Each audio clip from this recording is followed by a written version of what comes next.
morning, class. Good morning, ma'am. Before we start our day, may I call on Miss Charlene to lead us a short prayer.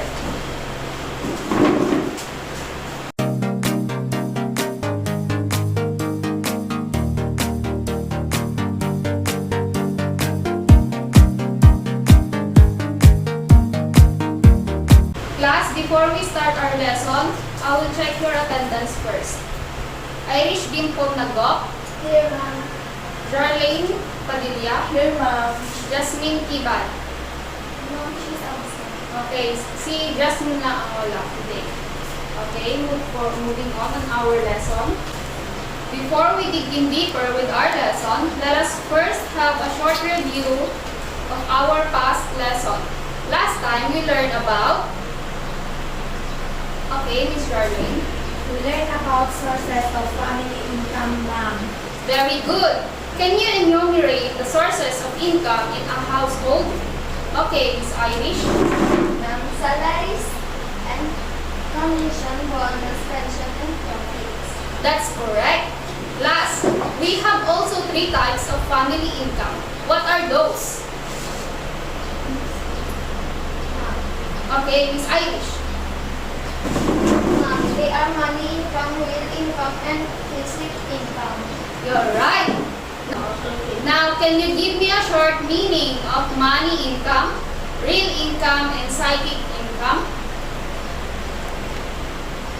Miss Irish.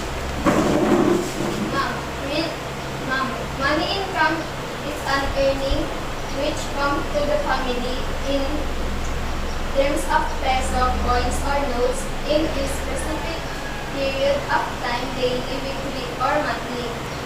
Real income is the flow of good service and community facilities available for a specific period of time, while basic income is the flow of satisfaction derived by the family from the use of money income, and the real income or all the enjoyment of income. Okay. So, class, this is the sources of family income. Before we start our day, let us have a group activity. I will give you a copy of your activity and materials that you needed for you to do your group activity. I will give you scissors, glue, and manila paper. Identify the following pictures of producer and consumer. After you identify, you need to cut the picture and place it on the box, whether it is a producer or a consumer. After you finish your activity, report it in front and explain why did you put the picture on producer or consumer box. Understood? Yes, ma'am.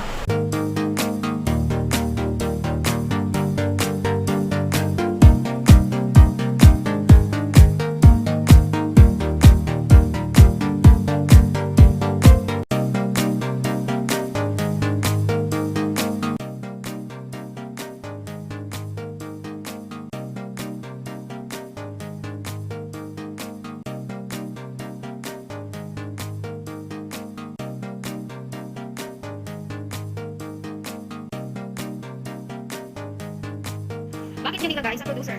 Ang picture na iyan.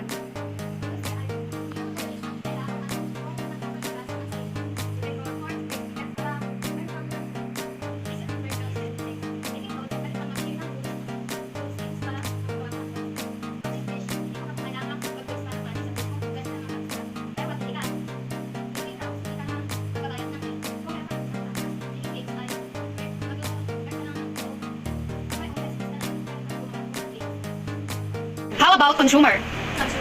Buying groceries. O isang part dito dahil wala akong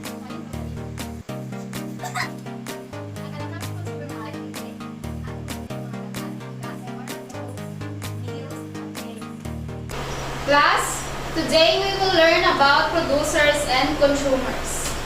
Have you ever gone shopping at a grocery store? yes. Shopping You might see lots of fruits, vegetables, breads, and meats. Did you ever wonder where does all this food come from? Yes. Well, let's find out. But first, let us find out the difference of producer and consumer. Can someone read what is on the screen? Raise your hand if you want to listen. Okay, Miss Irish. Consumer. Whenever someone buys something, whether it's a good or service, they are called consumer. Very good. The consumer is the one who buys the good or the service. Now, kindly read what is on the screen, Miss Charlene. Producer. The person who makes the good or provides the service is called producers.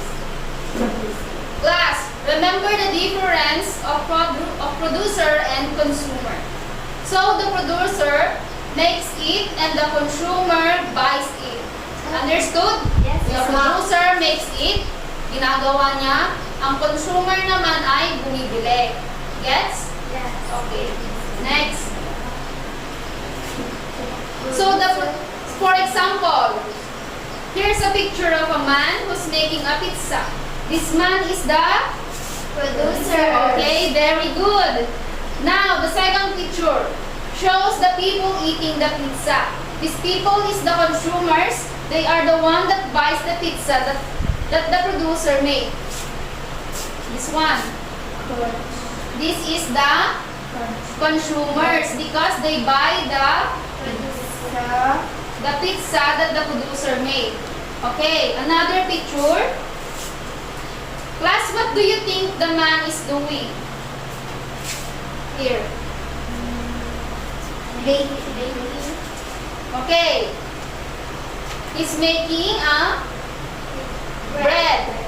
Okay, correct. This man is working hard to make a bread. Now, class, do you think this man is a producer or a consumer? Producer. Okay, very good.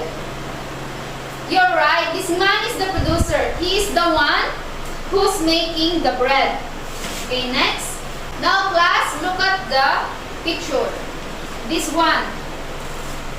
Do you think this lady is the producer or the consumer? Consumer. Why do you say so? Because she's buying the bread that the producer made. Very good. This lady is the consumer. She's going to buy the bread.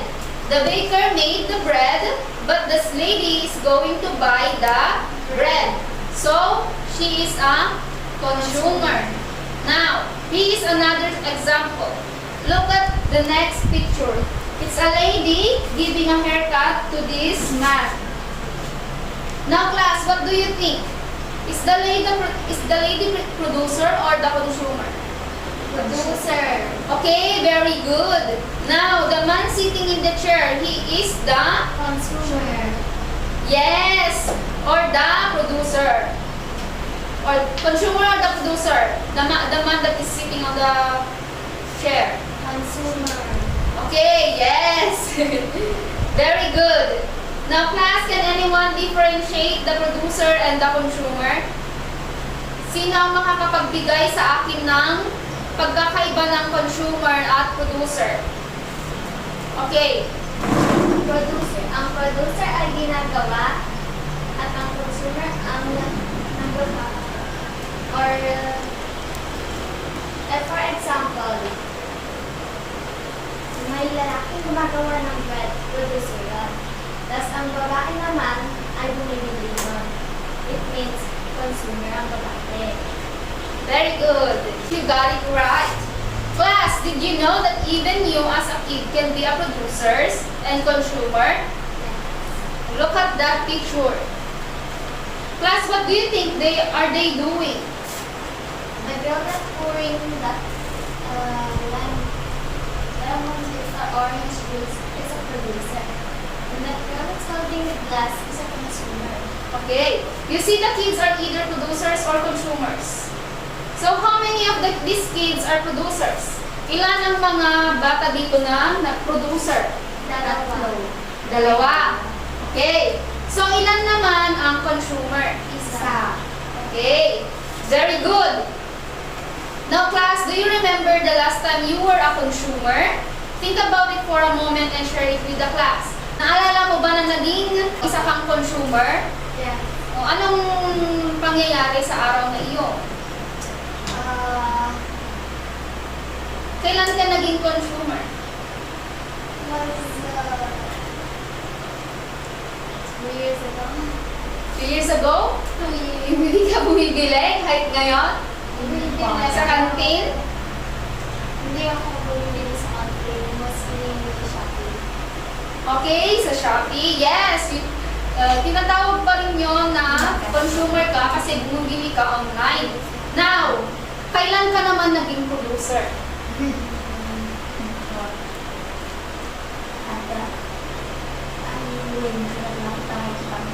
Yes. Okay, you sell pancakes. Where? In our barangay. Okay, very good. Now, how do you feel being a producer? Anong nararamdaman mo bilang isa kang producer? It feels great. Yes, it's great. Now, class, that you know the meaning and difference of a producer and consumer, let us now proceed to the roles of producer and consumers. So, do you have any idea what is a role of a producer? Okay, Miss Irish? Roles of producers and consumers. The role of a producer is the person responsible in producing goods and service from other goods to be sold in the market. Okay, the production process carried out by the producers aims to increase the added value of an object or create a new object that is useful to help meet the needs of many people or consumers or customers like us. Class, can you give me an example of produced goods or object that is useful to meet the needs of a person or like you as a student? Okay? Notebook and pencil. Okay, very good. You're correct. Where do you think this notebook and pen comes from or created before they sell it in the market?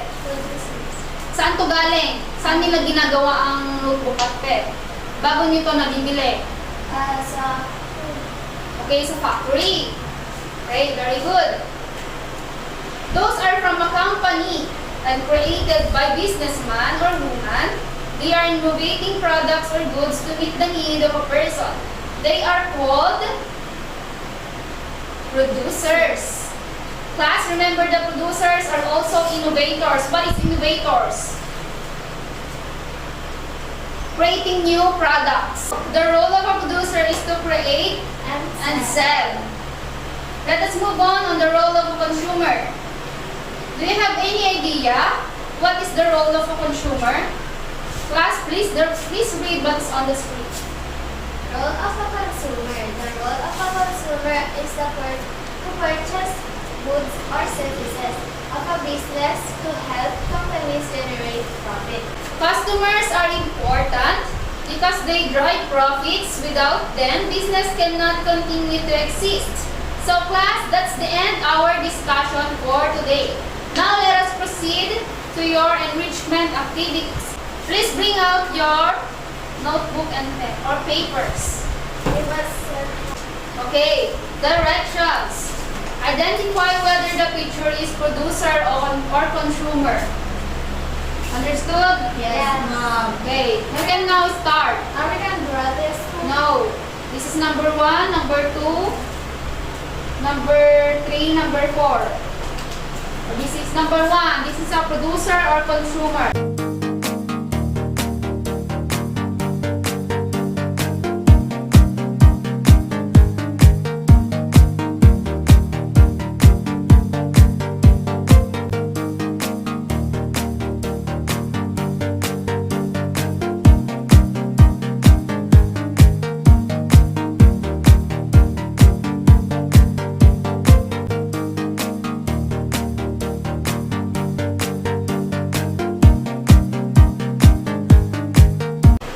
Class, did you understand our lesson today? Yes, ma'am.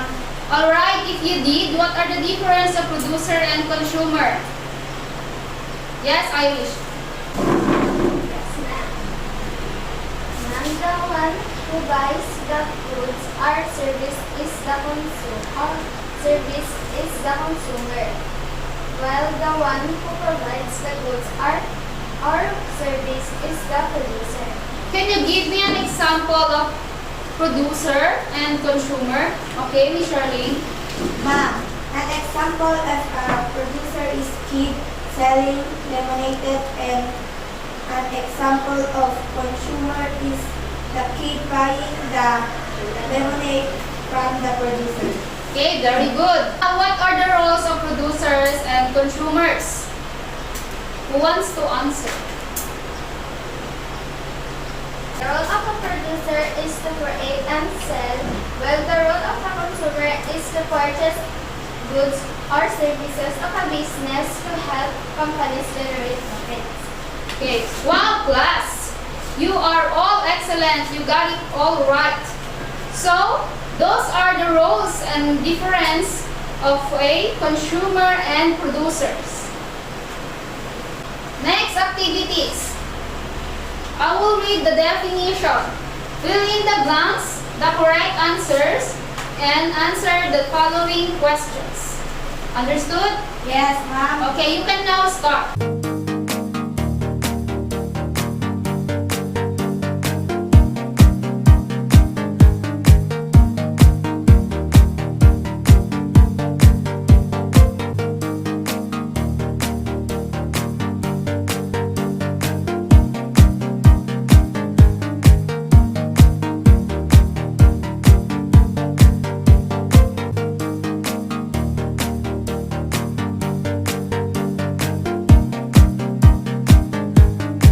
Okay, class, that's all for today. Thank you and see you tomorrow. Goodbye. Goodbye, ma'am. It's break time. Minsan ba